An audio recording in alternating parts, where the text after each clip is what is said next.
ensemble que notre Dieu ne nous abandonne pas. Il est là près de toi. Ne laisse aucune parole te mentir ce matin. Dieu n'est pas un Dieu qui délaisse ses enfants. Et si tu t'approches de lui, il a sa main encore tendue dans cette matinée vers chacun. Tu ne m'abandonneras jamais. Tu ne m'abandonneras jamais. Proclame-le, Église. Tu ne m'abandonneras jamais. Tu ne m'abandonneras jamais. Tu ne m'abandonneras jamais. Oh, tu ne m'abandonneras jamais. Non, non, non, non, non. Tu ne m'abandonneras jamais. Oh, oh, oh. Tu ne m'abandonneras jamais. Tu es bon, bon. Oh, oh, oh. Oui, tu es bon, Seigneur. Oh, tu es bon, Amen. Bon, oh, oui, tu es bon, bon. Alléluia, tu ne m'abandonnes jamais. Tu ne m'abandonneras jamais. Oh, oh, oh. Tu ne m'abandonneras jamais. Non, non, non, non. Tu ne m'abandonneras. Oh, jamais, jamais. Tu ne m'abandonneras jamais. Ne m'abandonneras jamais. Oh. Ne m'abandonneras jamais. Alléluia, Seigneur, tu es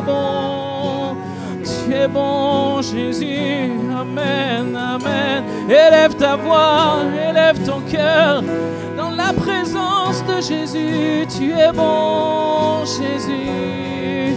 Tu es bon, Seigneur. Amen. À toi l'honneur, la gloire, la majesté. On veut faire monter en gloire à Dieu ce matin. Être un même cœur qui dit Alléluia. Alléluia à notre Dieu. À gloire à Dieu. Alléluia, Alléluia. Toi la gloire, Jésus.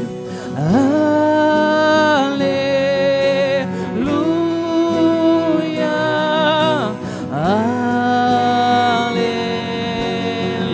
Alléluia. Tous ensemble. Alléluia. Toi l'honneur. Alléluia. Proclame ce matin. Alléluia. Toi la gloire. Alléluia. Peuple de Dieu, chante, chante. Alléluia. À toi la gloire.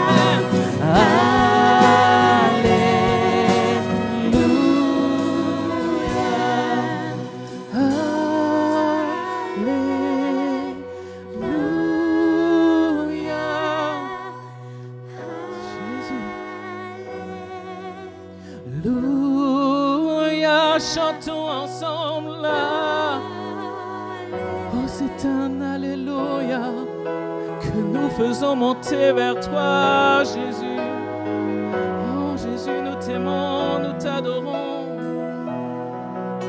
Alléluia, Alléluia, Alléluia, Seigneur, Seigneur, sois béni dans ce lieu. Élevons nos voix ensemble.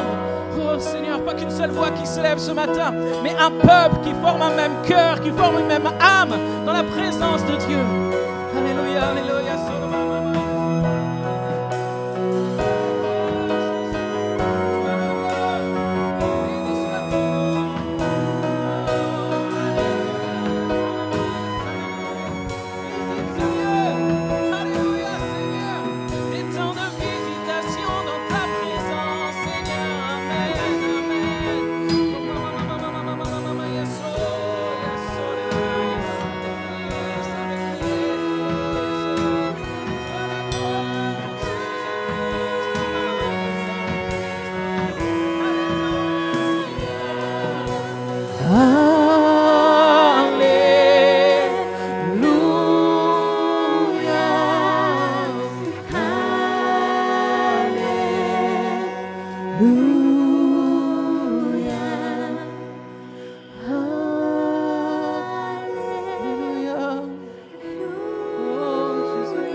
Bonne odeur vers toi. Allez, fais monter vers ton Dieu ce parfum de bonne odeur, ce parfum de louange. Ma prière est comme un baume qui vient toucher le cœur du Père, qui vient toucher le cœur de Dieu, cœur à cœur avec toi. Cœur à cœur, nous sommes reconnaissants, Jésus. Nous sommes reconnaissants parce que tu nous as aimés jusqu'à donner ta vie pour nous sauver. Seigneur, toi qui es Dieu, toi qui es tout-puissant, tu t'es fait homme, tu t'es humilié jusqu'à prendre cette forme humaine qui est la nôtre. Tu as connu la faim, la soif, la fatigue, le mépris, le rejet. Mais tout ça, tu l'avais accepté. Et tu as dit, ce ne sont pas les hommes qui prennent ma vie, mais c'est moi qui la donne.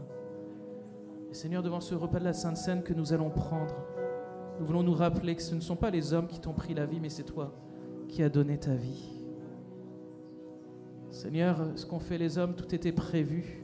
Oui, ils ont manifesté leur haine, leur rejet. Mais Seigneur, ce que je veux me rappeler en prenant ce repas du Seigneur, c'est que tu l'as fait par amour pour nous. Amen.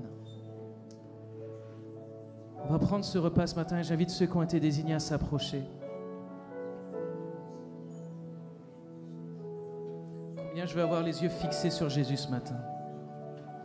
On l'a entendu lors du premier culte et combien nous sommes invités à ne pas fixer nos regards sur ce que nous faisons, mais sur qui il est et que nous-mêmes nous soyons dans sa présence, des hommes et des femmes attachés à Jésus-Christ. Quel amour il a eu pour nous. Et ce matin, quand on va prendre ce repas, je ne veux pas le faire par tradition, par habitude.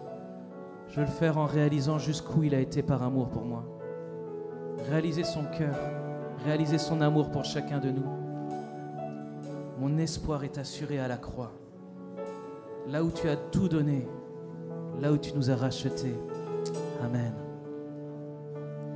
Mon espoir est assuré à la croix. Tu as tout donné, tu nous as rachetés. Cet espoir est une encre pour mon âme, inébranlable est notre Dieu. Espoir. Mon espoir est assuré à la croix. Tu as tout donné, tu nous as rachetés.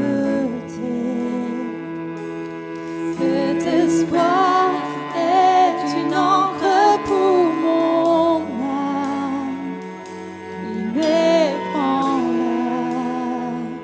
est notre Dieu. J'ai cet espoir, telle une encre pour mon âme, dans la tempête, je m'appuie sur toi. Dans ton amour, toutes mes craintes disparaissent.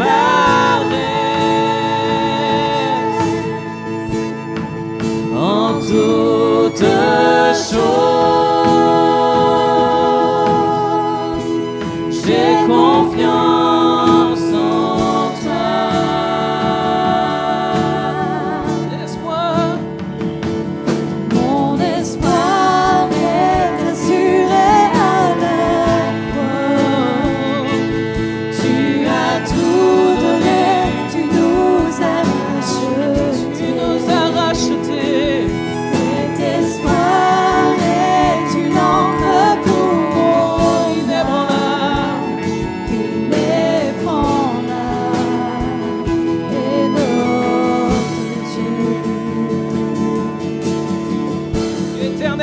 Dieu éternel. Oh, tu étais, tu seras. Tu étais et tu seras. Tu es fidèle. Tu es fidèle.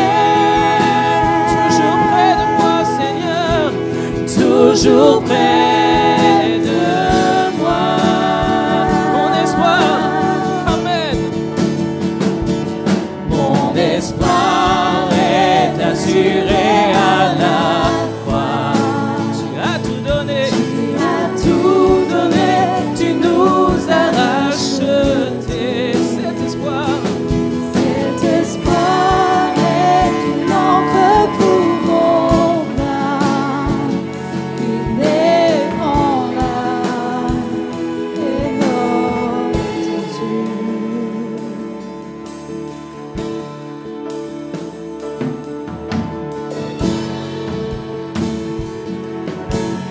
proclamer que son nom est le nom qui est au-dessus de tous les noms. Amen. Ton nom, Seigneur, est invoqué dans ce lieu, est élevé dans ce lieu. Amen. Est plus haut, ton nom Et plus grand. L'espoir. Mon espoir est en toi. Ta parole est certaine, tes promesses sont parfaites. Mon espoir est en toi.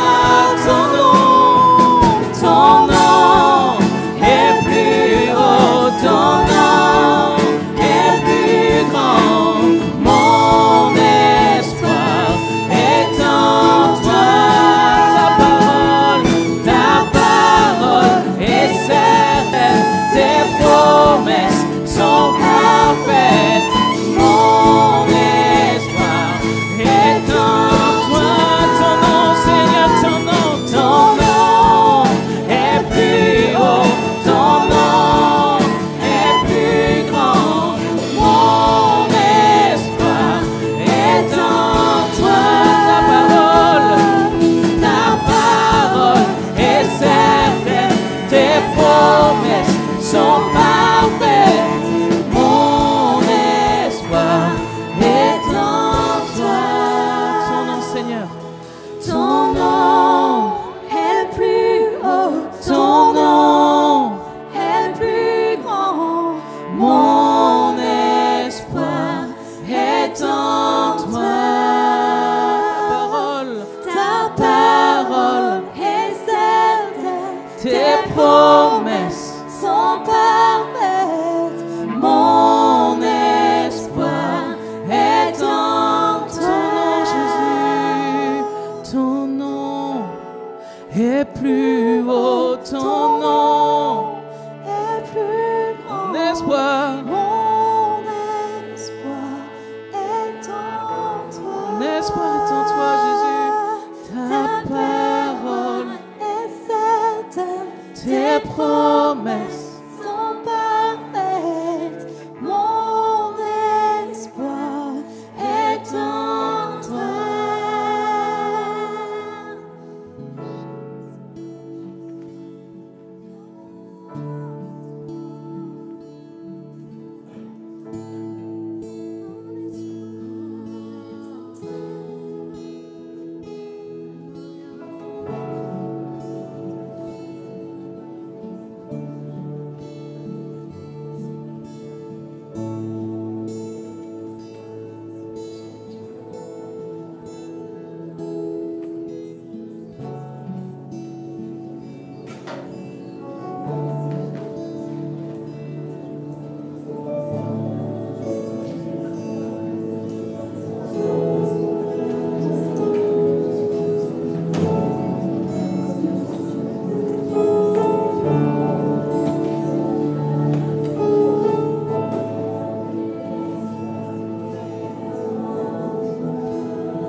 Comme au jour de la création, il est dit que l'Esprit se mouvait, que la terre était cohue-bohue tout en désordre. Et l'Esprit de Dieu se mouvait et la parole de Dieu créatrice s'est manifestée. Peut-être que ta vie est dans le chaos ce matin. Mais laisse le Saint-Esprit se mouvoir. Laisse le Saint-Esprit agir dans ta vie pour créer ce que Dieu veut créer dans ta vie. Sa parole créatrice prend vie maintenant en toi. Que tout ce qui est chaos disparaisse et que ce qu'il a prévu prenne vie en toi. Parce que son Esprit Saint est dans ce lieu. Laisse le Saint-Esprit agir maintenant dans ta vie. Laisse-le te convaincre peut-être ce matin de sa présence. Oh Jésus.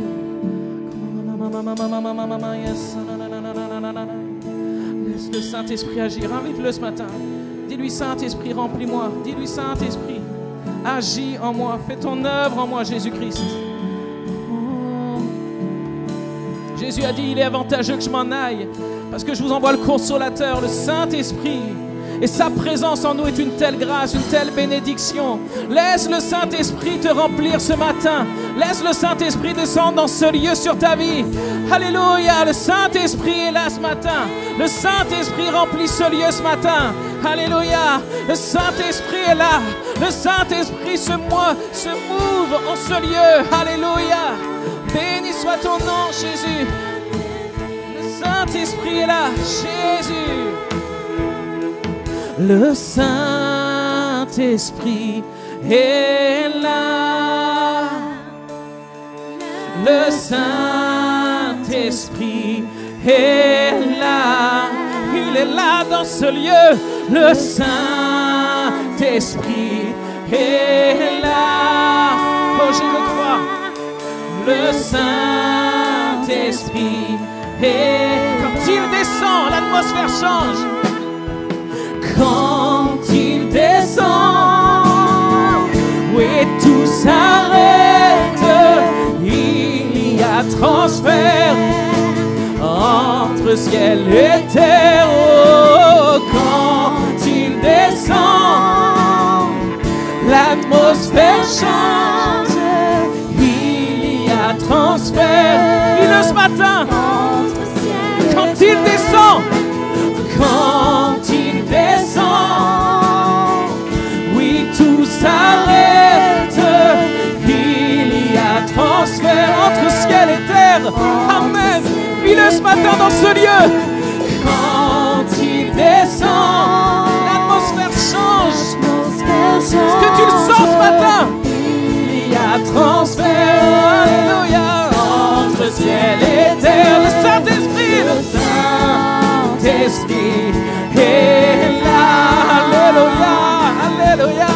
Le Saint-Esprit est... Sois le bienvenu dans ce lieu, Esprit de Dieu. Le Saint-Esprit est... Agis dans ce lieu. Guéris dans ce lieu. Proclame que la maladie s'enfuit ce matin. Amen. Les maladies s'enfuient, les aveugles voient, les paralytiques sautent de joie. Qu'il y ait des guérisons dans le nom de Jésus ce matin. Guéris l'enfant, les sourds entendent Par sa puissance. Proclame encore ce matin. Crois-le ce matin qu'il agit. Au nom de Jésus, ta maladie est chassée maintenant. Amen. Dis-le, saisis-le par la foi. Les sourds entendent par sa puissance, par le nom de Jésus. Alléluia, le Saint-Esprit est là. Il est là dans ce lieu.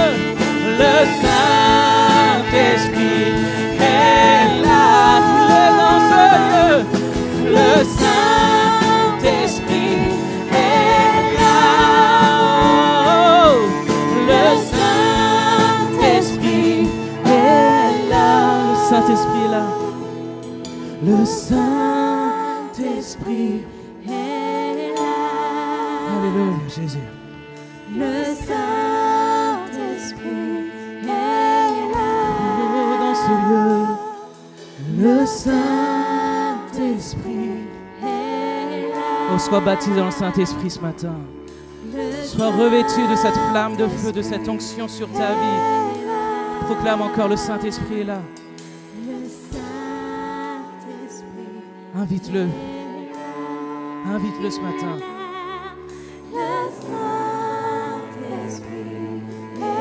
La Bible déclare, méchants comme vous êtes, si votre enfant vous demande du pain, vous ne lui donnerez pas une pierre ou un serpent, mais vous lui demanderez ce qu'il vous demande. À combien plus forte raison votre Père céleste qui est dans les cieux vous donnera le Saint-Esprit si vous le lui demandez. Le Saint-Esprit est là.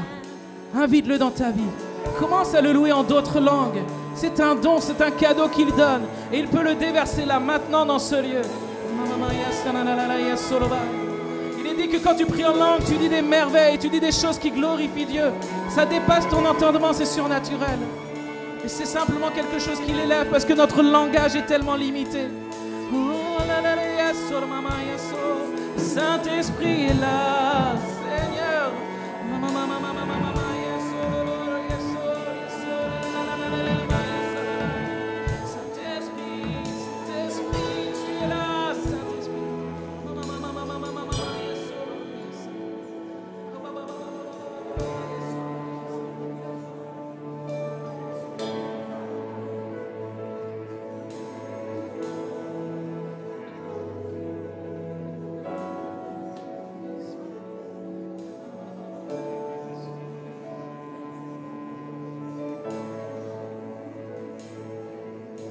Disons encore, quand il descend, oui, tout s'arrête.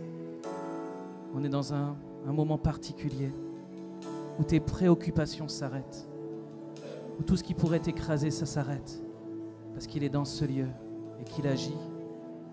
Et quand il descend, l'atmosphère change. Que l'atmosphère puisse continuer de changer dans ce lieu, dans ce culte.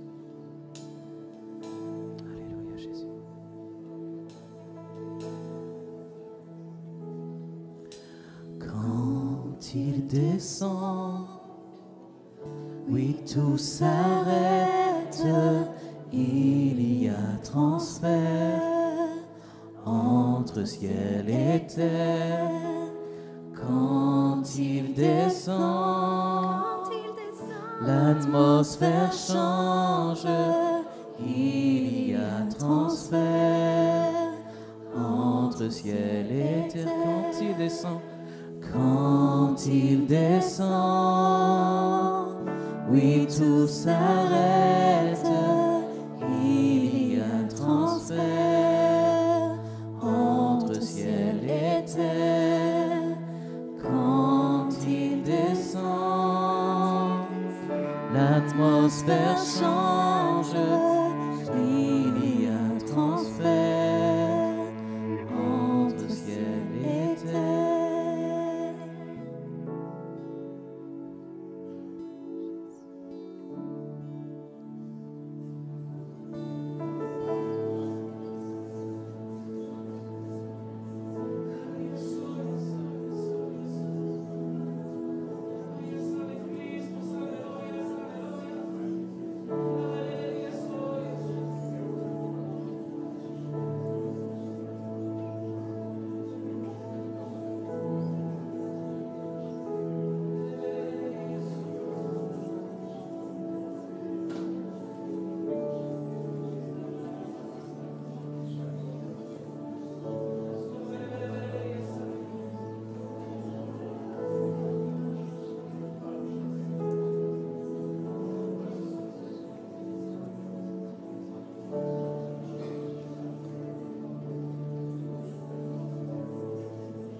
S'il y avait une vague qui remplissait ce lieu, tout le monde serait touché.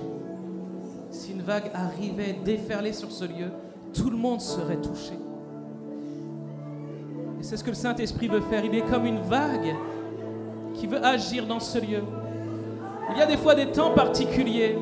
Il y a des fois des moments qu'on ne saisit pas, qu'on ne maîtrise pas.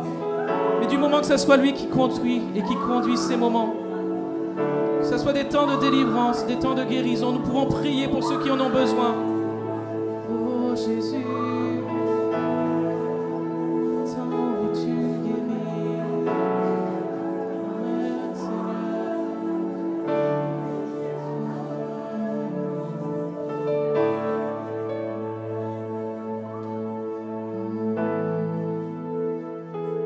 soit ton nom, Jésus.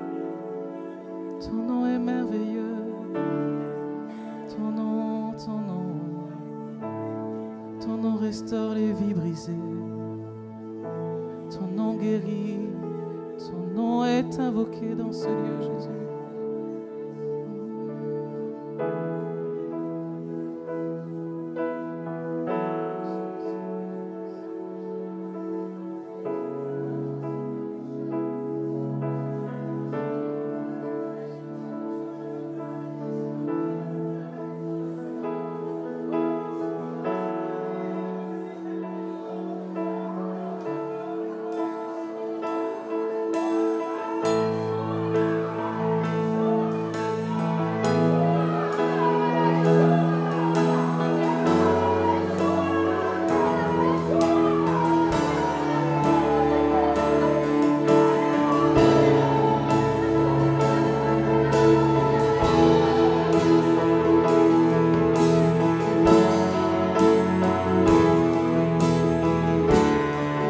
Oh, ce nom est victorieux.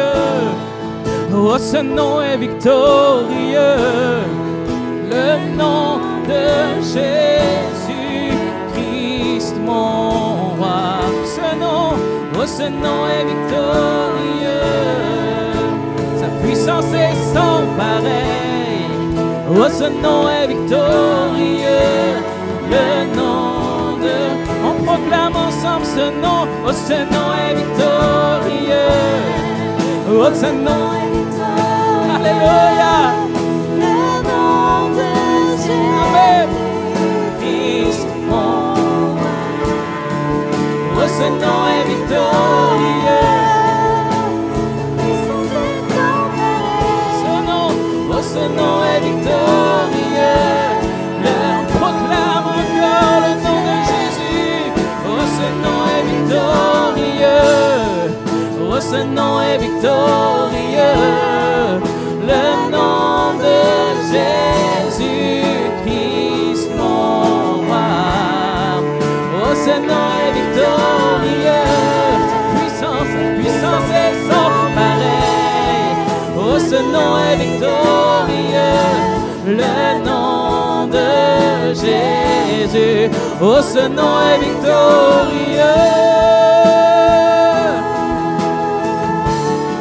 Oh, ce nom est victorieux. Amen, amen. Oh, ce nom est victorieux.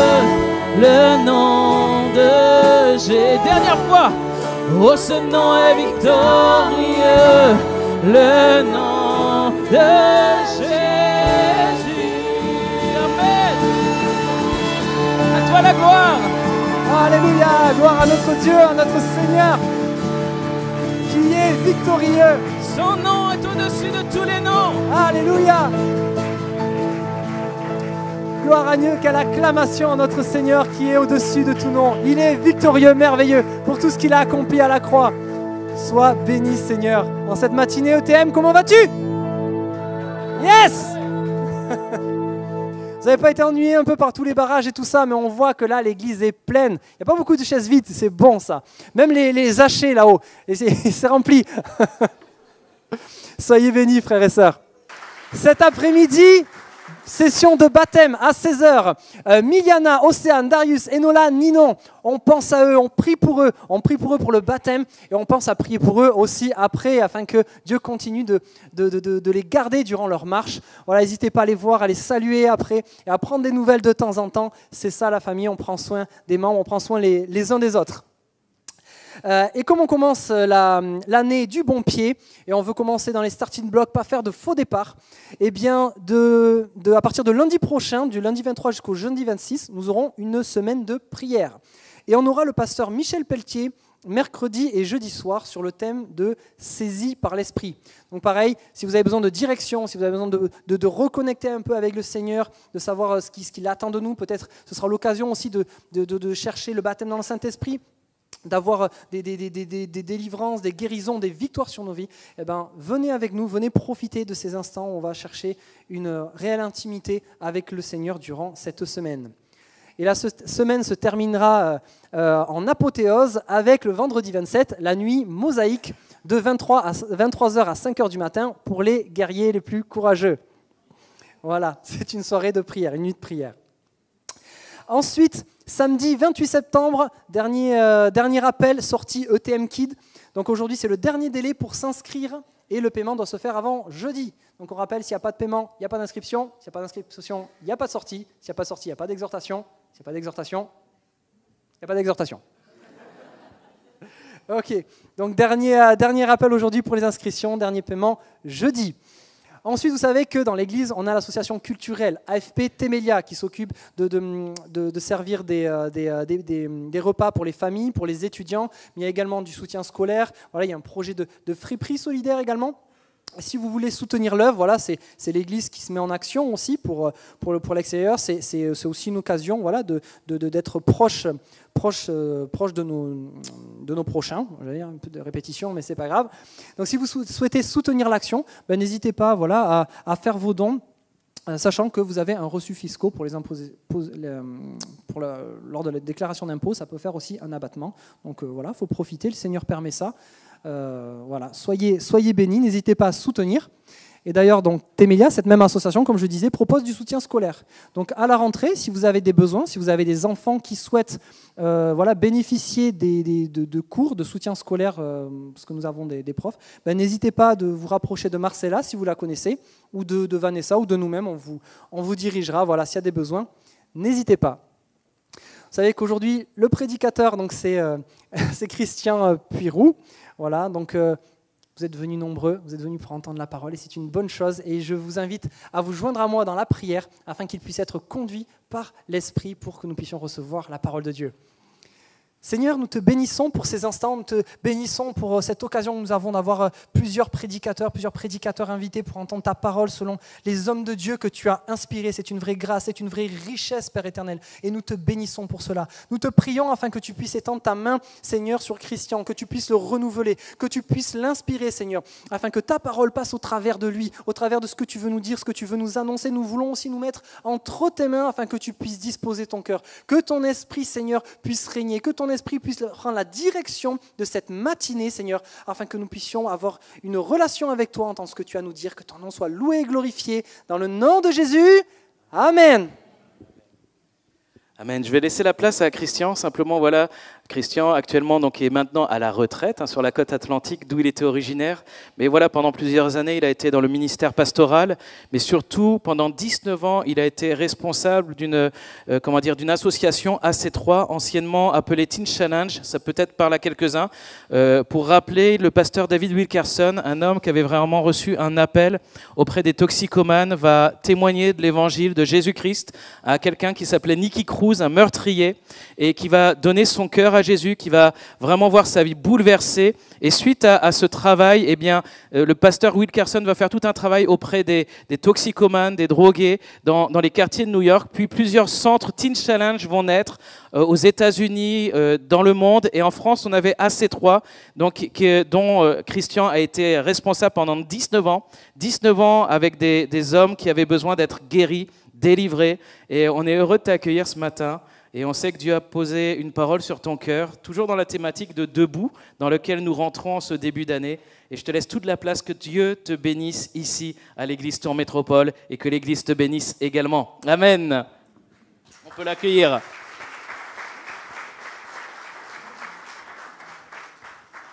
Voilà, merci pour votre accueil. Soyez bénis, frères et sœurs. Je vais vous faire le compliment que j'ai fait au premier culte. Vous savez que vous êtes des sportifs. Je sais qu'il y a un marathon, marathon et d'autres courses, parce qu'il y en a qui m'ont parlé qu'il y avait plusieurs épreuves. Eux, ils vont courir pendant 2 heures, 3 heures, 4 heures peut-être. Mais vous faites une course qui est bien supérieure.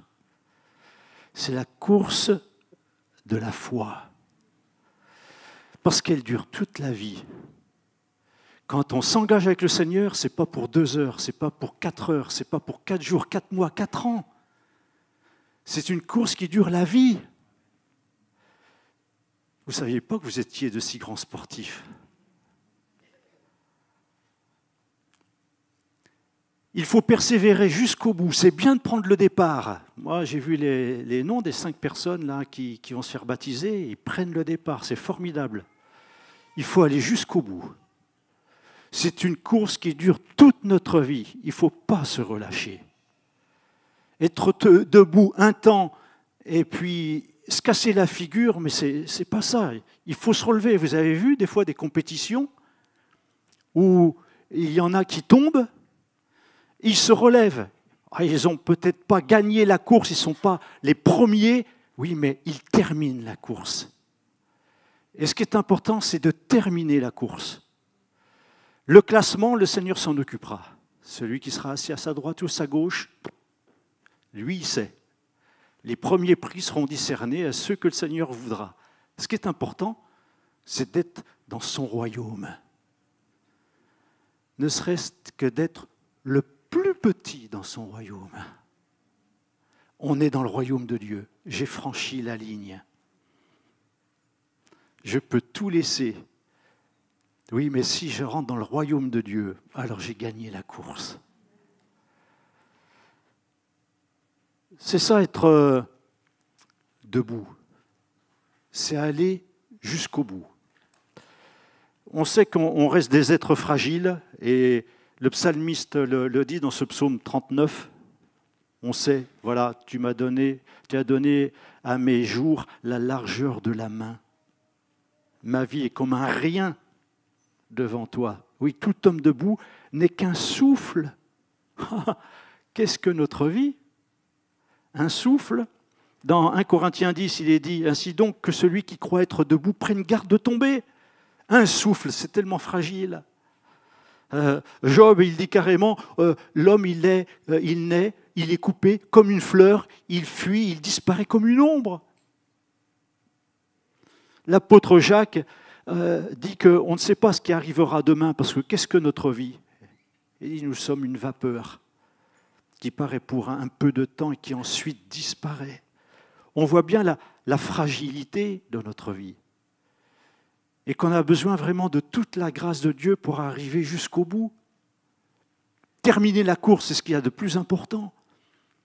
On est fragile, oui, mais celui qui nous fortifie est puissant, tout puissant. Je suis faible, mais il est fort. Je suis vulnérable, il est invulnérable. Je suis si petit, il est si grand. Je suis tellement pécheur, il est tellement saint. C'est extraordinaire. Je veux achever la course, mais il ne faut pas que je me trompe sur moi-même. Je ne veux pas me faire des illusions, me croire debout, en pleine course, en pleine compétition, et puis être carrément disqualifié. L'apôtre Paul, il en parle, et il ne court pas pour quelque chose de corruptible, c'est pour une couronne incorruptible qu'il court. Ce n'est pas pour avoir la gloire des hommes. Il l'a eu, la gloire des hommes, quand il était pharisien, légaliste, à cheval sur la loi. Alors, il était parfait à ses propres yeux. Mais quand il a rencontré Jésus-Christ, il a rencontré celui qui a fait sentir sa misère spirituelle. Et quand il se pensait debout, dans la présence du Seigneur, il s'est trouvé par terre, convaincu de péché. Quand on regarde dans 1 Corinthiens 10, ce verset 12 qui dit « Ainsi donc que celui qui croit être debout prenne garde de tomber », l'apôtre Paul lance une exhortation et une exhortation à la vigilance. Prends garde à toi, sois vigilant. Tu penses être debout, mais regarde, il y en a d'autres qui le pensaient aussi. Parce qu'il dit « Ainsi donc que celui qui croit être debout prenne garde ». Ainsi donc fait donc référence comme à une conclusion.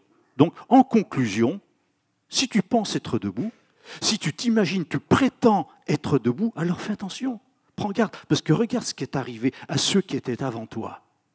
Et il explique dans 1 Corinthiens 10, il va parler du peuple d'Israël. Il dit, ce peuple, il a été sous la nuée. Tous les Hébreux ont passé au travers de la mer. Ils ont tous été baptisés en Moïse, dans la nuée et dans la mer. Ils ont tous mangé le même aliment spirituel. Ils ont tous bu le même breuvage spirituel, car ils buvaient un rocher spirituel qui les suivait. Et ce rocher était Christ.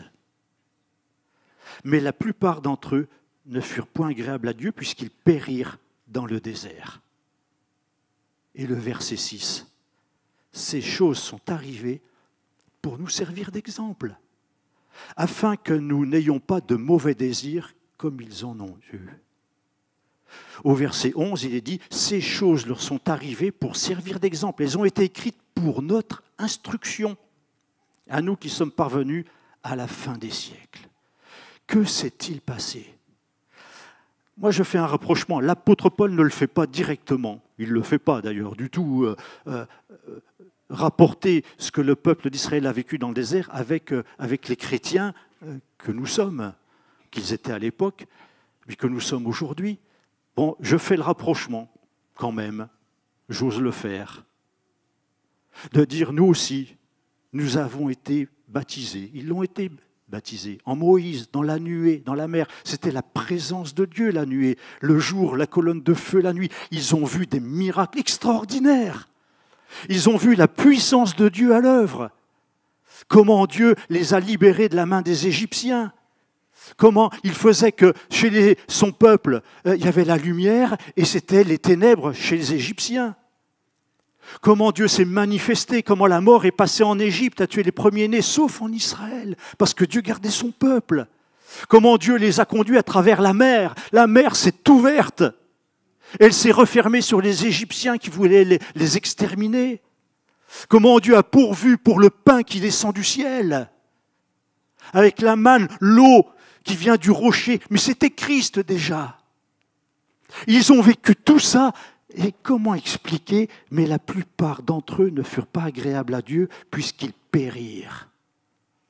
C'est possible de goûter à toutes ces choses et puis de tomber, de se croire au-dessus, de se prendre pour ce qu'on n'est pas, de prétendre être debout et puis ne pas être vigilant. Et ces choses sont arrivées pour nous. C'est pour notre instruction. C'est pour nous servir d'exemple.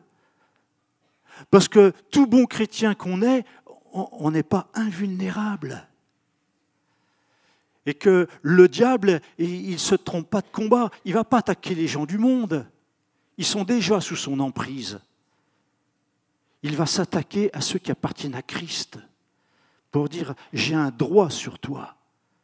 Et c'est à nous de lui dire « non, tu n'as plus aucun droit sur moi ». Avant que je sois à Christ, tu en avais un. J'étais comme les autres, mais maintenant que je suis à Christ, tu n'as plus d'autorité sur moi. Mais il va s'acharner. C'est le tentateur et son rôle, c'est de nous tenter et de nous séduire, de nous tromper, de nous faire chuter, de nous faire tomber. Lui, il n'a que ça en tête. Alors, l'apôtre Paul nous avertit, ainsi donc, comme c'est arrivé à d'autres avant vous, prenez garde. Ne prétendez pas être debout par vos propres forces, par vos propres efforts. La chute n'est pas loin. Soyez vigilants. Ces choses sont arrivées pour nous servir d'exemple. Alors quand il est écrit tomber, c'est vraiment tomber. Hein, le mot grec signifie descendre d'un endroit élevé pour être un endroit plus bas. Donc quand on tombe, on ne peut pas être plus bas que de sa hauteur. On tombe de toute sa hauteur, passer d'un état debout à un état couché. Descendre d'une posture, baisser d'un état de droiture, tomber sous une condamnation. Quand je pêche, je tombe. Quand je chute, je tombe. Tout péché est un échec. Mais comme disait quelqu'un, tout échec n'est pas un péché. Je peux rater mon examen de conduite, c'est un échec. Je ne pêche pas. Je peux rater un diplôme, oui, c'est un échec. On s'en veut Oui, mais ce n'est pas un péché. Par contre, le péché, c'est toujours un échec. C'est manquer la cible. C'est rater ce pourquoi Dieu m'a appelé. J'ai manqué, j'ai failli, j'ai succombé. C'est ça, péché. Et que si je pense être debout, il faut que je fasse attention parce que je peux tomber, c'est-à-dire que je peux pécher. Oui, mais il est écrit dans 1 Jean chapitre 3, verset 6, que quiconque demeure en lui ne pêche plus. Verset 9, il est écrit aussi, quiconque est né de Dieu ne pêche pas. Mais littéralement, c'est ne pratique pas le péché. Et je voudrais juste faire une distinction entre chuter, tomber et pratiquer le péché. Ce n'est pas la même chose. Les sportifs qui font le marathon, là, ils s'entraînent. Ils pratiquent. Vous comprenez dans le sens pratiquer? C'est qu'ils ne vont pas faire un entraînement 1 ou 2 fois par an. Ils s'entraînent d'arrache-pied. Ils veulent un résultat. Il y a une performance, il y a quelque chose. Et toutes les semaines, eh bien, ils vont s'entraîner, et plusieurs fois par semaine. Et qu'il fasse beau ou qu'il pleuve, qu'il neige, qu'il vente, ils vont continuer de s'entraîner. C'est ça, pratiquer. Ils ne pratiquent pas que le jour de la compétition. Là, ils sont fichus d'avance. Ils n'ont pas d'entraînement, ils vont se retrouver avec des courbatures, avec des crampes ou quoi. Pourquoi? On va dire, ah, t'as pas assez d'entraînement. Tu n'as pas assez pratiqué. Voyez? Et quand on dit qu'on est croyant pratiquant, ce n'est pas le fait de venir à l'église. Ce n'est pas ça, pratiquer. Pratiquer, c'est mettre en pratique ce que Jésus nous enseigne.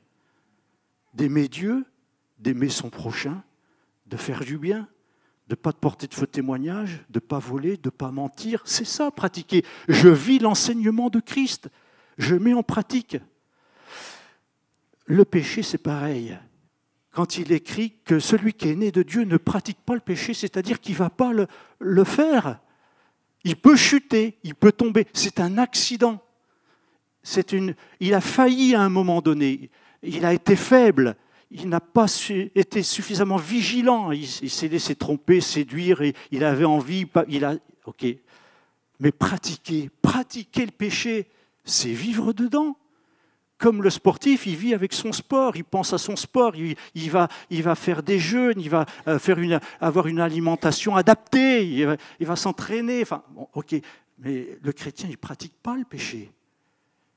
Il ne se complaît pas dans le péché. Il ne le pratique pas dans le sens d'une pratique régulière. Pourquoi? Parce qu'il est né de Dieu. Maintenant, si, en tant que chrétien, puisque vous avez goûté aux choses de Dieu, il peut vous arriver de pécher. Alors il est écrit que si nous avons péché, il est écrit que nous avons un avocat, et que si nous confessons au Seigneur nos fautes, il est fidèle et juste pour nous pardonner.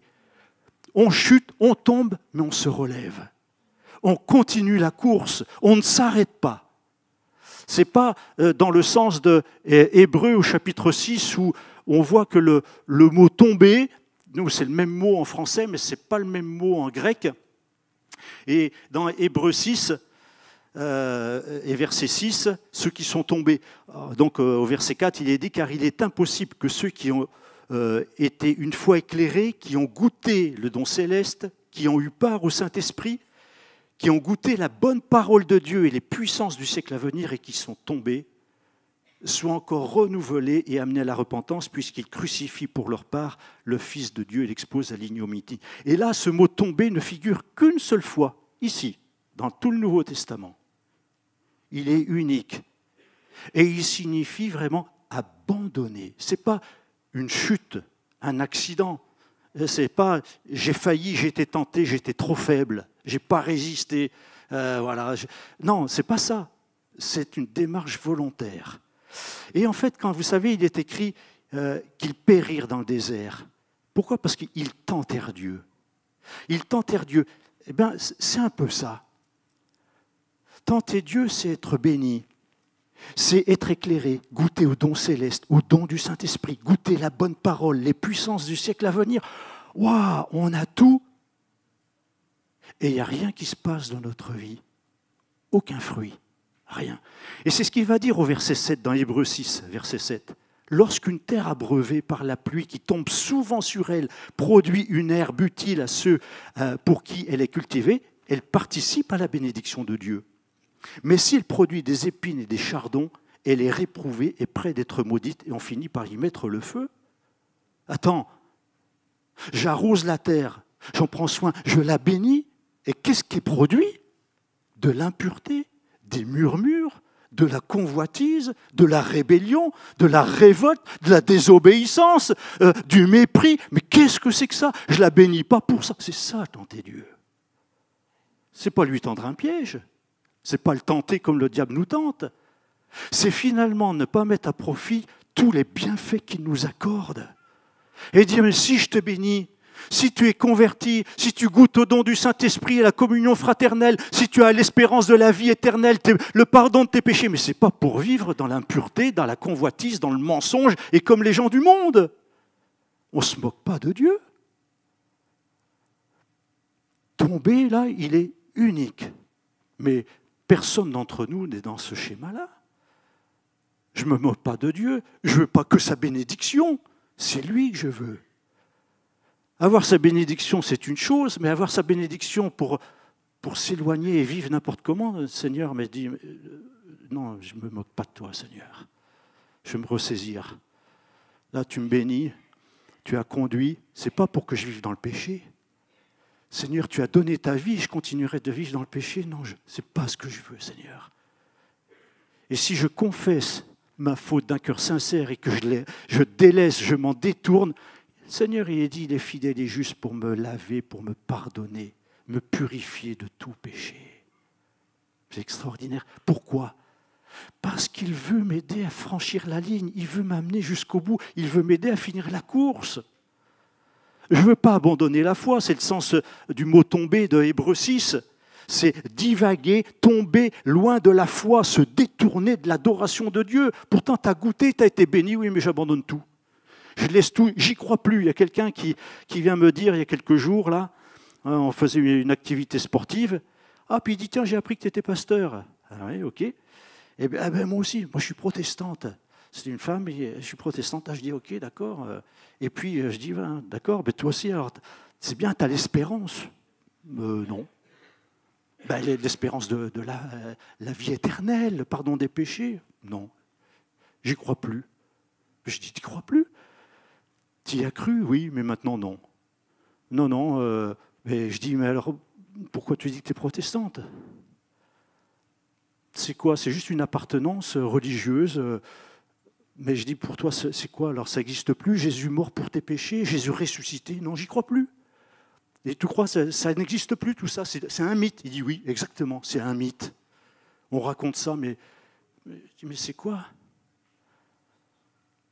Elle a été bénie, elle n'a pas été bénie, elle a compris, elle a saisi, elle est convertie, elle n'est pas convertie. Je peux tomber parce que je fais quelque chose de mal, mais je peux tomber aussi parce que je me trompe moi-même. Cette apparence trompeuse qui peut faire dire aux autres, « Ah, cet homme-là, il est comme ça. Cette femme-là, super. Oh, cet homme-là, il a un grand ministère. » Puisque je vois dans sa vie qu'il y a des délivrances, qu'il y a des miracles et des guérisons, bien sûr. Le Seigneur ne conteste pas. Quand dans Matthieu au chapitre 7, au jour du jugement, le Seigneur dit, plusieurs me diront, mais Seigneur, est-ce qu'on n'a pas prophétisé en ton nom? Est-ce qu'on n'a pas chassé des démons en ton nom? Est-ce qu'on n'a pas fait beaucoup de miracles en ton nom? Le Seigneur, il dit non, vous n'avez pas fait ça. Il ne dit pas qu'ils n'ont pas fait ça. Lui, ce qu'il voit, c'est dans l'intimité, dans le cœur. Et le Seigneur dit, je leur dirai ouvertement, je ne vous ai jamais connu. Jamais connu. C'est pas, oui, je vous ai connu pendant un temps quand vous marchiez avec moi. C'est, en fait, l'iniquité ne les a jamais quittés. Ils sont dans la pratique du péché, ce n'est pas une chute. C'est la pratique du péché couvert par une apparence trompeuse. une séduction spirituelle, un succès spirituel. La prophétie, les délivrances, les guérisons, les miracles. Voilà. Et aux yeux des hommes, on va dire, waouh, vraiment, ça, ce sont des hommes, des femmes de Dieu. Vraiment, il faut voir le ministère qu'ils ont. Oui, nous, on va peut-être les mettre debout, les élever, ok, parce qu'on ne sait pas. Mais Dieu sait. Et ceux-là ne pourront pas franchir la ligne. À notre grande surprise, on dira, mais un tel, nous, quand on aura franchi la ligne dans le royaume de Dieu, on s'imagine, hein, forcément. Mais un tel, moi j'ai franchi la ligne, je suis épuisé, mais je suis dans le royaume de Dieu, mais un tel ministère, mais celui, c'est bien, qui prophétisait, qui faisait des délivrances, il n'est pas là ou quoi? J'ai cherché partout, Seigneur, t'as pas vu un tel, tu sais? Mais je ne l'ai jamais connu, il n'a jamais fait partie des miens. Ah bon? Mais pourquoi? Mais pourtant il faisait ci, il faisait ça, oui. Il pensait se tenir debout, mais il était dans la pratique du péché dès le début. Ah bon? Là, la surprise, waouh! Se tromper soi-même par un succès spirituel. Oh, mais ce n'est pas parce que je parle en langue que je suis sauvé. Ce n'est pas parce que je prophétise que j'ai la garantie du royaume de Dieu. Les signes, les prodiges, les miracles, il est écrit dans Matthieu 24 que même les faux Christ et les faux prophètes s'élèveront, ils feront des grands signes, des prodiges pour séduire même les élus, pour qu'on les suive, pour qu'on s'en détourne de la vraie foi et qu'on suive des doctrines de démons. L'apparition de l'impie dans 2 Thessaloniciens se fera avec toute la puissance de Satan, avec toutes sortes de miracles et de signes prodiges mensongers. Ah, ce qui frappe les regards est vraiment trompeur. Mais il faut qu'on soit sur notre garde, comme il est dit, qu'ils prennent garde. Donc, il faut qu'on prenne garde à soi-même. On n'est pas à l'abri de s'élever, de se prendre pour ce qu'on n'est pas, parce qu'on a fait une chose, on a dit une chose, etc. Puis on se fait mousser un peu, et puis ah ouais, ok. Quand on sait après, on se dit non. Le Seigneur va donner une parabole dans Luc 18. Cette parabole, en vue de certaines personnes se persuadant qu'elles étaient justes et ne faisant aucun cas des autres. Et il dit au verset 10, 2 hommes montèrent au temple pour prier, l'un était pharisien et l'autre publicain. Le pharisien, debout, priait ainsi en lui-même. « Ô Dieu, je te rends grâce de ce que je ne suis pas comme le reste des hommes qui sont ravisseurs, injustes, adultères ou même comme ce publicain. Je jeûne 2 fois par semaine, je donne la dîme de tous mes revenus. » Le publicain, lui, se tenant à distance, n'osait même pas lever les yeux au ciel. Mais il se frappait la poitrine en disant « Ô Dieu, sois apaisé envers moi qui suis un pécheur. » Je vous le dis, celui-ci descendit dans sa maison justifié plutôt que l'autre, car quiconque s'élève sera abaissé, et celui qui s'abaisse sera élevé. Le pharisien, dans cette histoire, pense, il s'imagine être debout. Il s'imagine vraiment être juste. Il n'est pas, dans sa prière, comme le reste des hommes. Et surtout, vis-à-vis du publicain. Le publicain, c'était un homme qui travaillait pour le compte des Romains. Il percevait des impôts, mais ce n'était pas pour la nation juive, c'était pour les Romains. Donc on le considérait comme un traître. Et il n'était pas du tout aimé des religieux. Et le pharisien, lui, qui a une haute opinion de lui-même parce qu'il observe la loi, les commandements, il est très scrupuleux par rapport à ça. Il n'a pas de compassion du tout pour un publicain. Et dans sa prière, eh bien, il pense qu'il est meilleur que les autres. Et il dit, moi, je ne suis pas ravisseur. je ne convoite pas, je ne suis pas comme les autres. Les autres, ils sont ravisseurs, ils sont injustes. Moi, je suis juste, moi, je suis honnête, moi. Les autres, ils sont adultères. Non, mais moi, je suis pur. J'ai des vertus. Je sais me tenir. Vraiment, sur un plan humain, on peut dire qu'il n'a que des qualités. On ne peut pas dire qu'il chute parce qu'il a péché. On va voir que ce n'est pas tout à fait ça, en fait. Mais à ses yeux, il est juste. Et puis, non seulement il ne fait pas ce qui est mal, comme les autres hommes, mais en plus, il fait ce qui est bien. Il donne sa dîme de tous ses revenus. Il jeûne 2 fois par la semaine, on va se dire, sur un plan spirituel. Un tel homme dans l'église, vous le faites monter sur l'estrade. Il est super, enfin si Johan veut bien. En fait, on lui accorde notre confiance. Il a toute notre confiance. Mais qu'est-ce qu'il y a dans son cœur? Du jugement, du mépris. Est-ce qu'il exerce la compassion? Tu aimeras ton prochain comme toi-même? Non, il n'aime pas le publicain. C'est un traître. Je ne suis pas comme cet homme-là. Moi, je suis, moi, je fais, moi, je. Et je te rends grâce, Seigneur, de ce que je ne suis pas comme le reste des hommes. Ah ouais? Oh, quelle prière! On comprend que Jésus ait eu autant d'insuccès auprès des religieux parce qu'il dénonçait toute leur hypocrisie, tous leurs mensonges, leur dureté de cœur, leur méchanceté. Il mettait des fardeaux pesants sur les gens à cause de la loi. Eux seuls savaient vraiment observer la loi, mais les pauvres gens, non. Et ils étaient durs, ils les maltraitaient, mais eux, c'étaient les vertueux, les spirituels. Ils aimaient prier debout au coin des rues pour être vus et admirés de tous ceux qui passaient. Ils aimaient être honorés, avoir les premières places. Jésus va dénoncer tout ça. Il dit, vous pensez être debout? Laissez-moi rire. Regardez ce qu'il y a dans vos cœurs.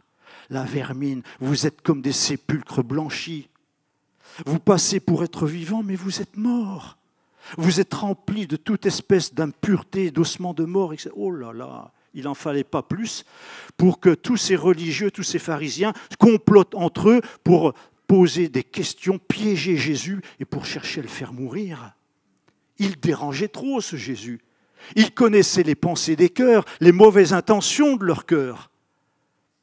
Eux, on ne peut pas dire qu'ils péchaient par quelque chose de mal sur le plan humain, parce que sur le plan humain, on les aurait vus, mais on a dit, mais il n'y a pas plus honnête qu'eux, il n'y a pas plus saint qu'eux, il n'y a pas plus juste qu'eux.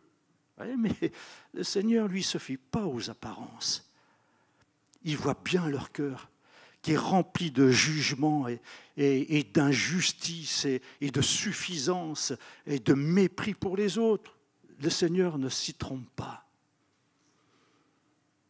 Est-ce que ça m'arrive, moi, d'être juste à mes propres yeux? C'est là peut-être qu'on peut se tromper soi-même et penser être juste dans une action, dans une autre, dans ce qu'on fait, et puis on ne l'est pas tant que ça. C'est bien de pouvoir mettre à la lumière de Dieu ce qu'on fait pour dire, Seigneur, qu'est-ce que tu penses de ça? En fait, ce qui est important, c'est la motivation dans mes actions. Qu'est-ce qui me pousse à faire ça? Qu'est-ce que je cherche? Qu'est-ce qui me motive? C'est quoi l'objectif? Pourquoi je fais ça? Pour rester debout, pour éviter de tomber, le Seigneur nous donne une qualité qu'on ne recherche pas souvent. En tout cas, dans le monde, pas du tout. C'est l'humilité. L'humilité, ce n'est pas du tout un objectif recherché par les grands de ce monde, par les puissants et par les riches. Non, non, ils veulent en imposer, au contraire, par leur prestance, leur pourvoir, leur richesse, ils prennent des décisions, etc. Rechercher l'humilité, c'est quoi l'humilité? Par contre, pour le chrétien, c'est une qualité qui ne doit jamais faire défaut. Parce que l'humilité précède la gloire. Et le Seigneur va regarder à ça. Finalement, dans la parabole avec le pharisien, celui qui est vraiment debout, c'est celui qui est courbé, qui n'ose même pas lever la tête au ciel, qui se frappe la poitrine et qui dit « Seigneur, sois apaisé envers moi, je suis un pécheur ». C'est lui qui est debout. C'est lui qui repart dans sa maison justifié, pas l'autre qui prie debout et qui rend grâce à Dieu de ne pas être comme le reste des hommes, qui sont ravisseurs, etc. Et qui met en avant tous ses exploits, ses exploits spirituels et ses dîmes, etc. pour dire, tu vois Seigneur, comme je suis un bon chrétien. Celui qui repart justifié, finalement, c'est celui qui est humble devant Dieu. Et c'est pour ça que Jésus termine en disant, celui qui s'abaisse sera élevé. Et celui qui rentre dans sa maison justifié, c'est le publicain. Celui qu'on n'aime pas, celui qu'on traite comme un traître, comme un renégat. Ben oui. Mais Jésus n'a pas le même regard. De même sur la femme prostituée, qui pouvait avoir un regard de bienveillance et de compassion pour une femme prostituée? Mais personne, surtout pas Simon le pharisien qui invite Jésus à manger chez lui. Il veut avoir les honneurs, il veut peut-être en savoir un petit peu plus sur Jésus, etc. Cet homme qui se prétend venir de Dieu.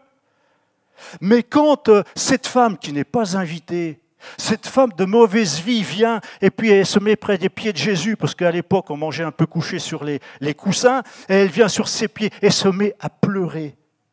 Elle ne dit pas un mot, elle pleure sur les pieds de Jésus. Elle essuie les pieds de Jésus avec ses cheveux. Elle déverse du parfum sur les pieds de Jésus et elle pleure et elle pleure. Simon, le pharisien, l'homme religieux, qui est au-dessus de tous, est plein de mépris pour cette femme. Mais il met en doute aussi le ministère de Jésus. Cet homme, s'il était vraiment envoyé de Dieu, s'il était un prophète envoyé de Dieu, il saurait de quelle espèce est cette femme. Sous-entendu, il ne se laisserait pas toucher puisqu'elle est impure. En se laissant toucher, il devient impur lui-même. Il ne devrait pas se laisser toucher s'il était vraiment ce qu'il prétend être. Eh oui, mais celle qui est pardonnée de ses péchés, c'est cette femme. Ce n'est pas le pharisien qui pense au-dessus. Et Jésus va lui dire, tu vois Simon, tu m'as invité à manger, c'est gentil de ta part. On a bien mangé, c'était bon, mais tu vois, tu n'as pas respecté les règles qui se font en Orient, au Moyen-Orient. Tu vois, tu ne m'as pas lavé les pieds. Elle les lave avec ses larmes. Tu ne m'as pas donné de parfum pour mettre sur moi, mais elle verse le parfum sur ma vie, sur moi. Et tu vois, elle va repartir, mais pas comme elle est venue. Et il parle à cette femme en disant, tes péchés sont pardonnés. Et ceux qui étaient là, il y avait d'autres invités qui étaient là, ils étaient là, puis ils se disent, mais qui c'est qui peut pardonner les péchés? Eux, ils pensent qu'à la loi, il n'y a que Dieu qui peut pardonner les péchés. Qu'est-ce qu'il fait cet homme-là? Jésus vient répondre aux besoins de cette femme. Celle qui est debout, c'est elle. Ce n'est pas les autres, ce n'est pas le religieux. Celui qui est vraiment debout aux yeux de Dieu, c'est cette femme qui prend conscience de son plein état de péché et qui vient demander grâce, qui vient demander pardon, qui veut la paix. Va en paix. Ta foi t'a sauvé. Waouh!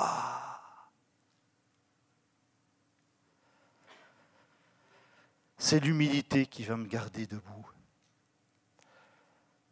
Un sentiment trop rare.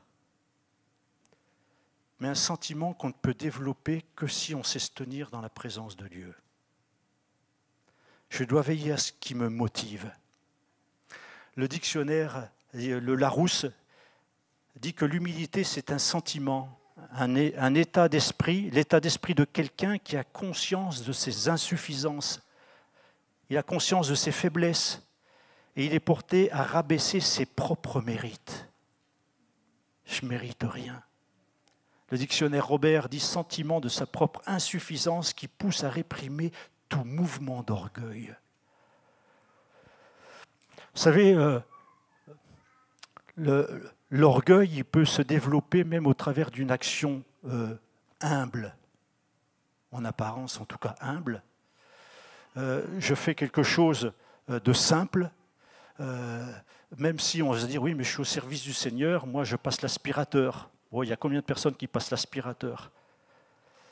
Et imaginez qu'elles disent « voilà, tout le monde ne le fait pas, ce serait bien que d'autres personnes le fassent aussi, parce que bon, c'est une tâche pas facile, ok, d'accord, ça paraît une tâche humble, mais on peut s'enorgueillir d'une tâche humble.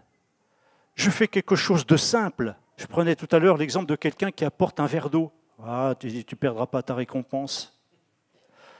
Tu apportes un verre d'eau, tu auras la récompense. Et oui, mais on peut sortir, j'ai donné un verre d'eau au prédicateur. C'est pas ça.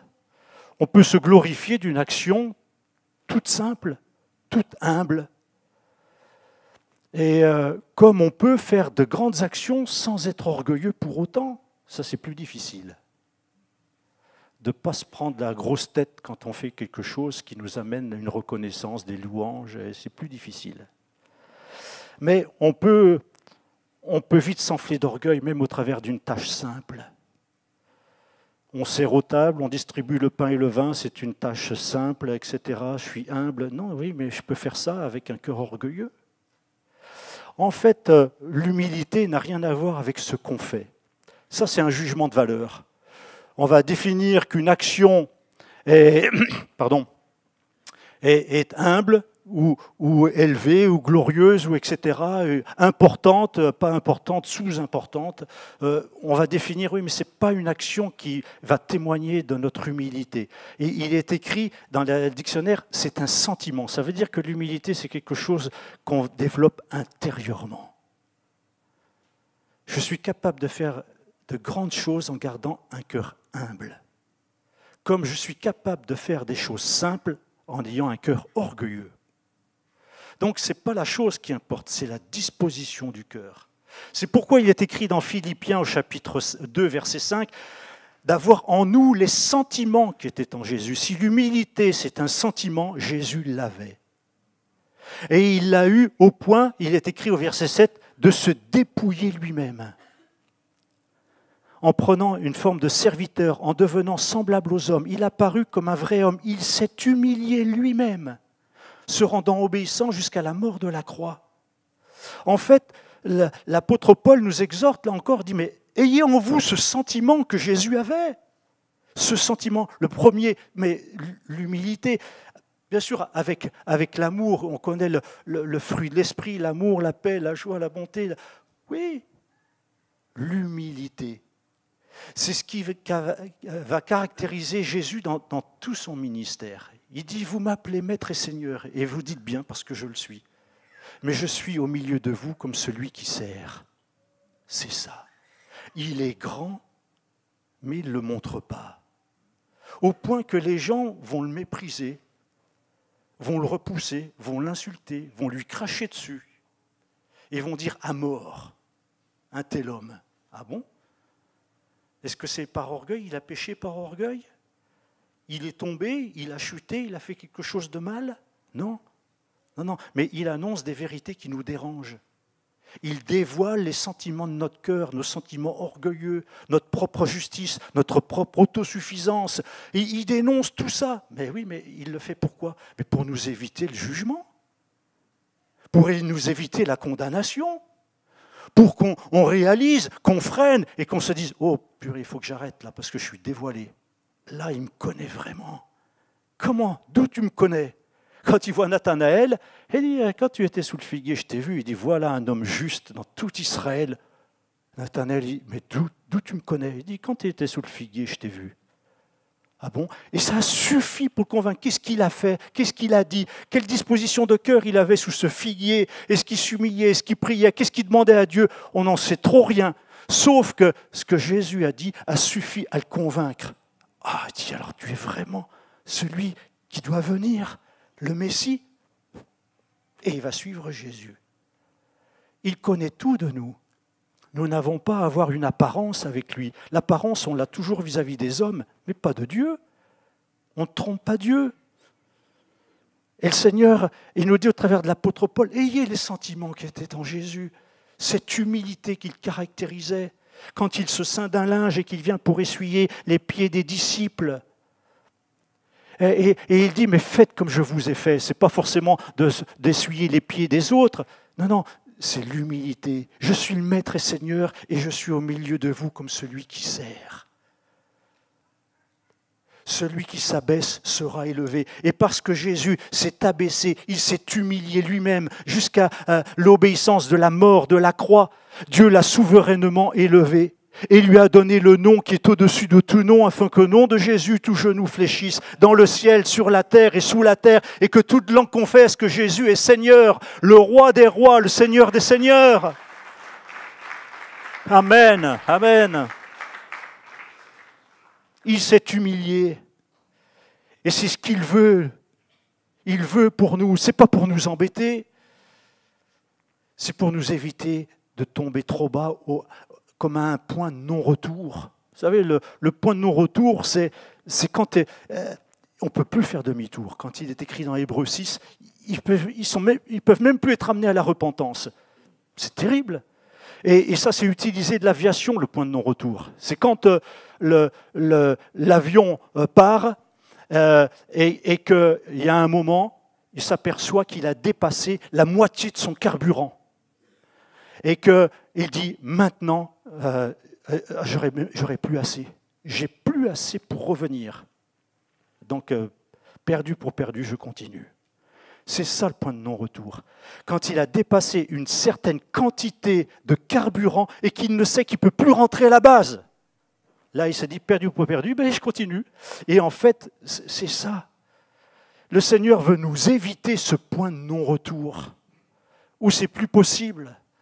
Et il va nous reprendre, il nous exhorte à l'humilité, il nous exhorte à venir à lui. Avant la ruine, le cœur de l'homme s'élève. Mais l'humilité précède la gloire.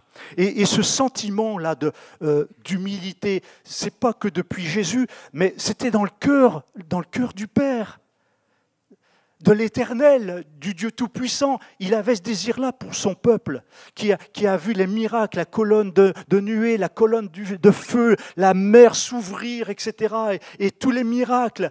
Il avait déjà ça dans son cœur. Quand il dit à son peuple dans 2 Chroniques, au chapitre 7, et verset 14, « Si mon peuple, sur qui est invoqué mon nom, s'humilie, prie, et cherche ma face, il se détourne de ses mauvaises voies. Ce n'est pas qu'il ne peut pas faire quelque chose de mauvais, ça ne veut pas dire pour ça qu'il ne peut pas tomber, qu'il ne peut pas chuter. Non, mais il se relève, il vient de nouveau s'humilier et prier, chercher ma face et se détourner. Alors il dit, mais je le pardonnerai, je vais l'exaucer, je lui pardonnerai son péché, je vais guérir son pays. Et cette recommandation que l'apôtre Paul fait, ce n'est pas nouveau. L'Éternel le disait déjà, il faut que mon peuple s'humilie.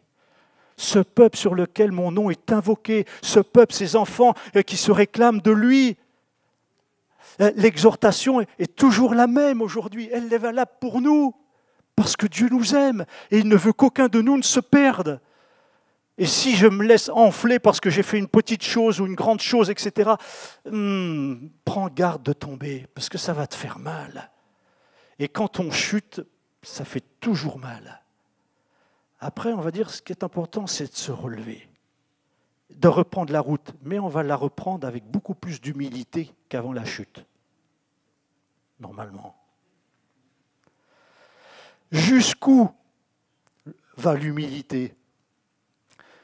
Jusqu'au renoncement. Jésus s'est humilié jusqu'à la mort, jusqu'à la croix. L'humilité nous amène jusque-là. Jésus dit dans Luc chapitre 9, « Si quelqu'un veut venir après moi, qu'il renonce à lui-même. » Ce n'est pas rien de renoncer à soi-même. Moi, je dirais que c'est ce qu'il y a de plus dur, c'est le combat. Vous savez, quand je suis rentré dans le ministère il y a 35 ans, il y a environ, j'avais une situation avec ma femme, on travaillait tous les deux, on avait un bon salaire chacun, on avait une maison, on avait 2 voitures, on avait nos enfants, on avait tout ce qu'il fallait sur le plan matériel, on avait tout. Mais quand le Seigneur nous a appelés, eh ben, on s'est dit, bon, ben, qu'est-ce qu'on fait? Ben, on quitte notre boulot, on vend nos voitures, on vend nos vélos, on vend notre maison, on vend tout. On n'a pas été plus riches pour autant, parce que, bon, vous savez, ça faisait 5 ans qu'on avait la maison, ben on a payé nos emprunts. On était riches de nos dettes, en fait, vous voyez, vous savez ça. Et est-ce que j'ai fait quelque chose d'extraordinaire? Seigneur, il dit, oui, tu peux me donner ta maison, ta voiture, oui. Moi, je ne sais pas quoi en faire, mais je vais m'en arranger. Donne-moi ta maison, je la prends. Donne-moi ta voiture, je la prends aussi. Donne-moi ton boulot, je le prends aussi. Mais tu sais ce qui m'intéresse, c'est ta vie. Ah oui, mais là, Seigneur, je t'y tiens trop à moi-même. J'ai du mal à abandonner ma vie. Vous savez, depuis que je suis à la retraite, ça fait 2 ans, il y a un questionnement que je ne me faisais pas avant. Parce que j'étais dans le feu de l'action. Quand j'étais pasteur d'église, j'avais 7 réunions par semaine. 7 réunions par semaine, c'est-à-dire que je méditais la parole que pour faire des messages. Et la pensée m'est venue. Mais tu es une machine à message. Tu ouvres la Bible que pour préparer un message. Quelque part, je me demande si j'étais vraiment nourri. Je méditais la parole qu'en vue de la donner à d'autres. Quand je me suis engagé à Teen Challenge, pendant 19 ans, on s'est donné à fond. C'était une vie communautaire, avec ces jeunes qui ont des vies brisées par l'alcool et la drogue. On vit 24/24, on est 7 jours sur 7. C'est très difficile même de prendre des congés. Et puis, on est à fond tout le temps, pour des moments spirituels, pour des sorties, pour du débroussaillage, pour les abeilles, pour les pralines, on est à fond. Voilà. Et on dit, waouh, on est au service de Dieu. Là, je sers vraiment le Seigneur. Puis vous savez, maintenant que tout s'est arrêté, il y a une réflexion qui se fait pour dire en quoi j'ai servi le Seigneur. En quoi je l'ai servi? Parce que j'ai sué, parce que j'ai eu mal, parce que je n'avais pas beaucoup de congés, parce que j'ai fait des sacrifices, parce que quoi? Est-ce que ma vie ne tenait qu'à ce que je faisais? Ma vie spirituelle, c'est tout ce que je fais? Et c'est là qu'on peut se tromper. On peut faire de grosses erreurs. Quand on attache son service à sa propre vie. Ça a été quelque chose qui m'a troublé il y a quelques années, où quand il fallait faire un choix pour venir travailler à Teen Challenge,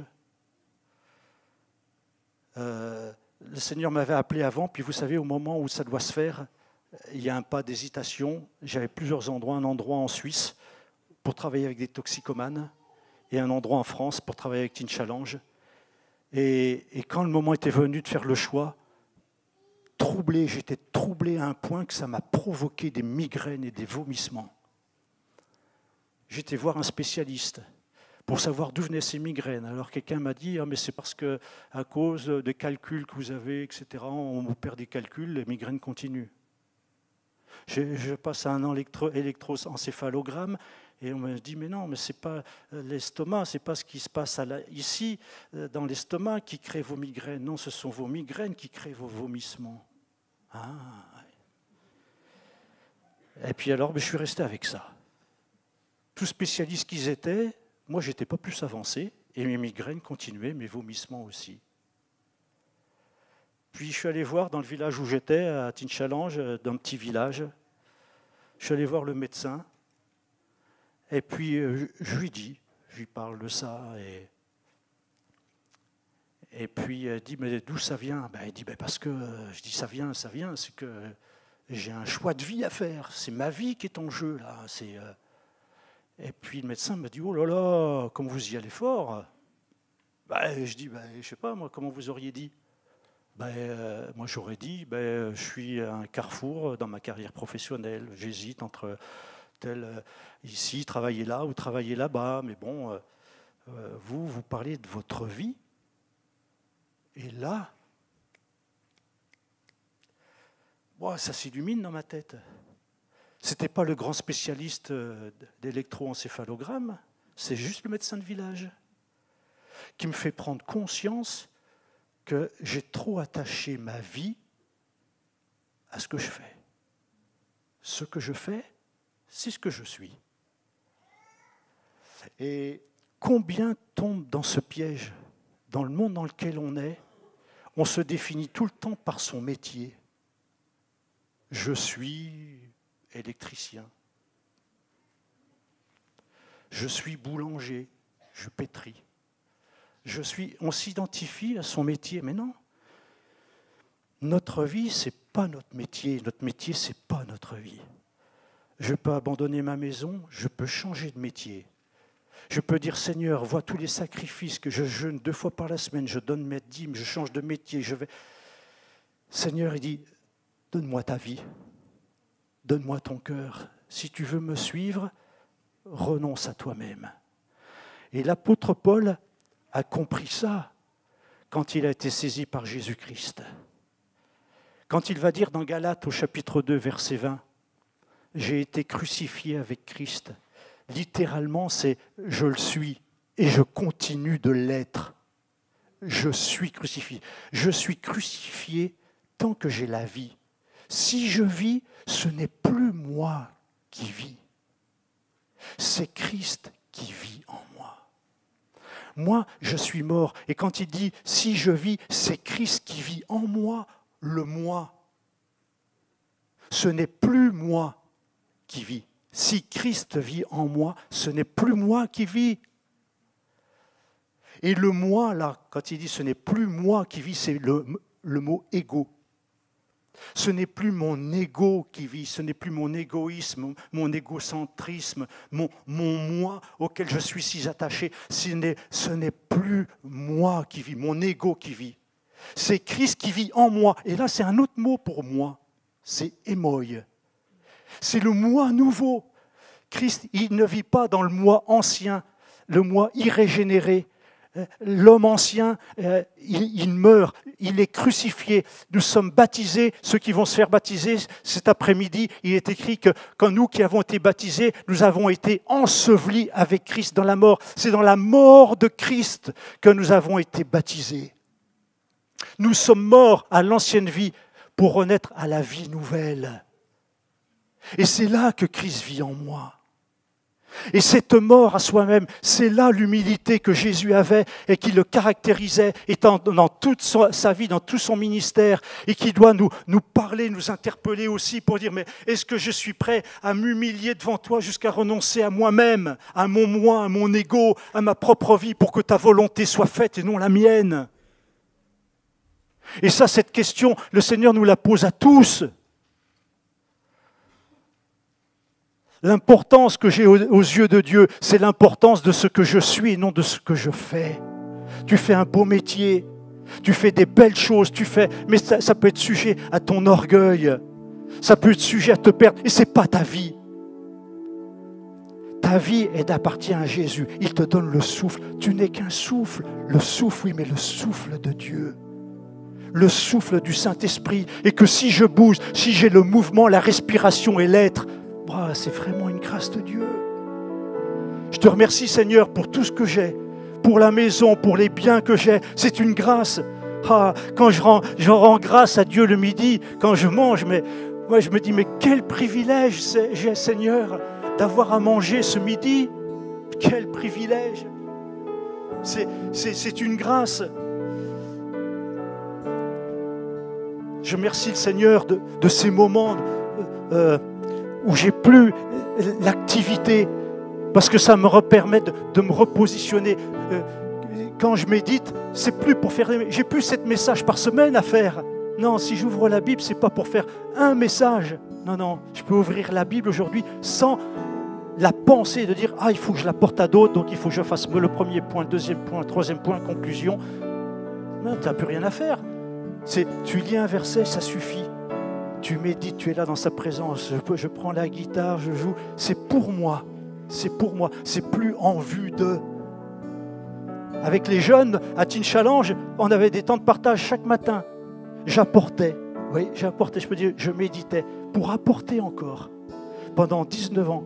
Et là, d'un seul coup, quand tout s'arrête, mais tu te repositionnes, puis tu t'aperçois que Dieu est là, puis qu'il te met en face toi-même.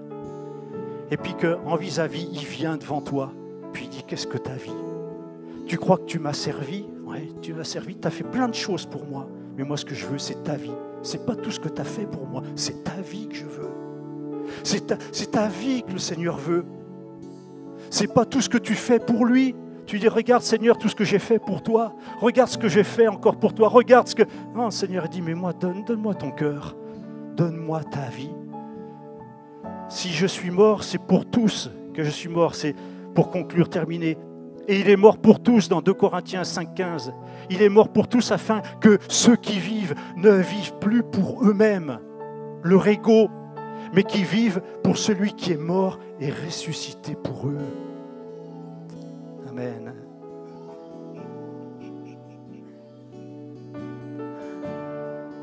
Seigneur, tu touches, Seigneur, tu touches nos cœurs, tu touches nos consciences. Tu nous interpelles. Je ne veux pas croire, m'imaginer, prétendre être debout alors que je suis prêt de tomber. Je veux prendre garde à ce qui se passe dans mon cœur, à ce qui me motive. Qu'est-ce qui me motive quand je fais ça? Qu'est-ce qui me motive dans mes actions? Quel est mon objectif? Quelles sont mes pensées, mes arrière-pensées? C'est ça qui t'importe, Seigneur, ce qui se passe en moi, pas ce que je fais. Ce que je fais, tu le vois, tu le sais. Mais ce que des fois, moi, je ne sais pas, c'est ce qu'il y a au fond, ce qui me motive vraiment. J'ai besoin, Seigneur, que tu m'éclaires sur mes vraies motivations, mes vraies pensées. Qu'est-ce que je veux? Qu'est-ce que je cherche? Tu touches le cœur de chacun ce matin, Seigneur. Tu touches vraiment. Touche les cœurs, touche les consciences. Par l'action de ton Saint-Esprit. Et que nos vies, Seigneur, soient remises entre tes mains pour dire non pas ce que je veux, Seigneur, mais ce que tu veux. Que ta volonté soit faite, Seigneur. Amen. Amen. Je veux ton cœur, rien au monde, rien au monde ne peut me combler. Je veux ton cœur, rien au monde, c'est toi que je veux, Seigneur, rien au monde ne peut me combler. Je veux ton cœur, rien au monde, rien au monde ne peut me combler. Je veux ton cœur, rien au monde, c'est toi Seigneur que je veux, rien au monde ne peut me combler. Je veux ton cœur, rien au monde, rien au monde ne peut me combler. Je veux ton cœur, Seigneur, amen, amen. Rien au monde, rien au monde ne peut me combler. Dernière fois. Je veux ton cœur, rien au monde, rien au monde ne peut me combler. Seigneur, ta présence, c'est toi que je veux, Seigneur. Rien au monde, Seigneur, rien au monde peux me combler. Seigneur, c'est ta présence qui est chère à notre cœur. Seigneur, je ne veux pas courir après ce que je fais ou mettre en avant ce que je fais. Mais ce que je veux, c'est courir après toi. Fixer et garder mes regards fixés sur toi. Oh Seigneur, c'est ton cœur que nous voulons. Seigneur, tu bénis ton Église ce matin. Et que ces paroles restent sur nos cœurs. Oui, que nous puissions rechercher l'humilité, Seigneur. C'est l'une des valeurs que nous voulons mettre en avant dans l'Église, Seigneur. Alors garde-nous et donne-nous de comprendre, Seigneur, cette valeur et de la vivre, Père, dans le nom de Jésus-Christ. Amen. Soyons une Église qui ne cherche pas, comme on le disait la semaine dernière, à se mettre en avant, mais une Église qui va mettre le nom de Jésus en avant. Amen. Une Église qui va chercher le cœur de Jésus. Comme je le disais au premier culte, un moment, ce n'est pas notre persévérance, ce n'est pas le fait de chercher la saine doctrine, ce n'est pas le fait de dire que, on n'a pas honte du nom de Jésus qui est important. Ce qui est important, c'est que l'amour, ta passion pour Christ ne s'éteigne pas. Amen. C'est ce que Dieu va dire dans l'Apocalypse. Oui, je vois ta persévérance à l'église d'Éphèse. Oui, je vois que tu as en horreur les mauvaises doctrines des Nicolaïtes. Oui, je vois que tu n'as pas honte de mon nom, mais ce que j'ai contre toi, c'est que tu as abandonné ton premier amour. Seigneur, garde-moi passionné de toi. Et parce que je reste passionné de lui, alors je reste les regards fixés sur lui. Amen. Amen, Église. Est-ce que vous êtes d'accord avec ça? Alors que Dieu nous garde passionnés. Et je vous invite pendant toute cette semaine, lundi, mardi, mercredi, jeudi, et pour ceux qui feront la nuit de prière, eh bien, être dans cette recherche encore de fixer nos cœurs sur Jésus. On l'a entendu, si mon peuple sur qui est invoqué mon nom s'humilie, prie, cherche ma face, je lui répondrai, je lui pardonnerai, je l'exaucerai. Combien veulent vivre ça cette semaine qui arrive? Amen. Alors on va se retrouver pour des temps de prière cette semaine dans la présence de Dieu. Amen. On prend un dernier chant ensemble? Vous êtes d'accord? Et on va terminer en bénissant l'Éternel pendant le temps des offrandes. Déjà, est-ce qu'il y a des personnes nouvelles? On veut vous accueillir. Soyez les bienvenus. Les bien nouveaux, les bienvenus.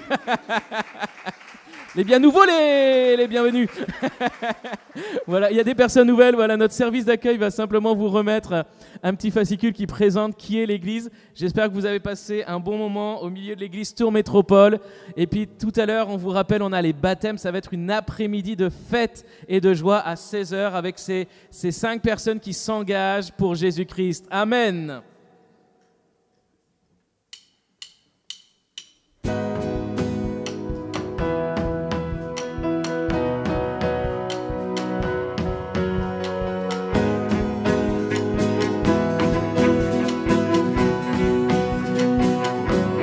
Ensemble.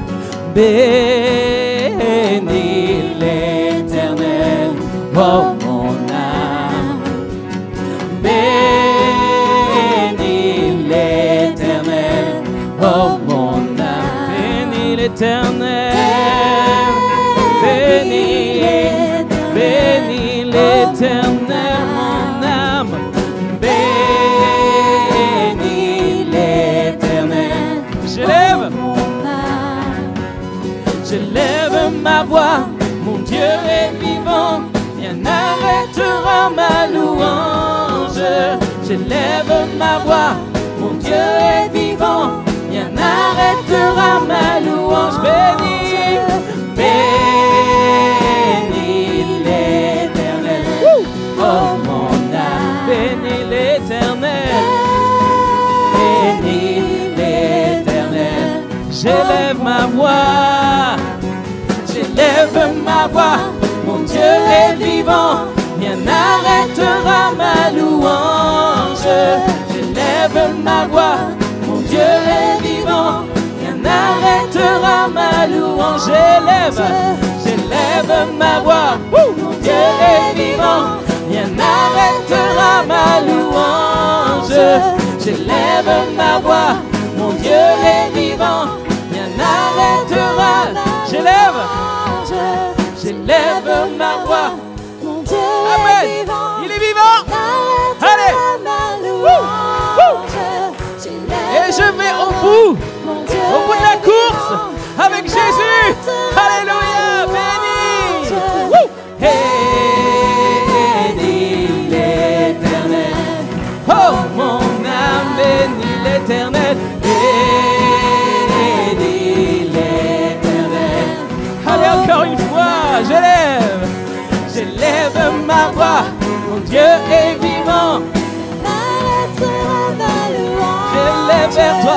j'élève ma voix. Mon Dieu est vivant, Rien n'arrêtera ma louange. Bénis l'Éternel, oh mon âme. Bénis l'Éternel, oh mon âme.